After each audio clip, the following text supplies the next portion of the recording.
میرے دوستو، سب سے آخر میں جو سب سے اہم بات ہے وہ ذرا سنتے جائیں اور یاد رکھ کر کے جائیں۔ بہت سارے لوگ ہیں اس میں کوتا ہے۔ اللہ رب العالمین ہم کو اور آپ کو نیک سمجھ عطا فرمائے، آمین۔ دعوت کا کام یہاں وہاں سے پہلے، شروع کرنے سے پہلے، دین کا کام ادھر ادھر بولنے سے پہلے اس کی شروعات آپ اپنی ذات سے کریں۔ سنیے، سب سے پہلے آپ اپنی ذات سے کریں۔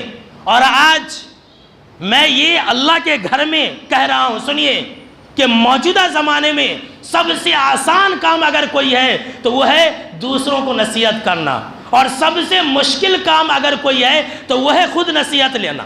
ہر انسان دوسروں کو بولتا ہے کہ نماز پڑھو نماز پڑھو، خود نماز نہیں پڑھتا۔ واٹس ایپ میں دیکھیے جتنے بھی گروپ ہیں، لوگ دینی میسیج بھیجتے، بھائی نماز کے لیے نکلو، لیکن خود نماز نہیں پڑھتے۔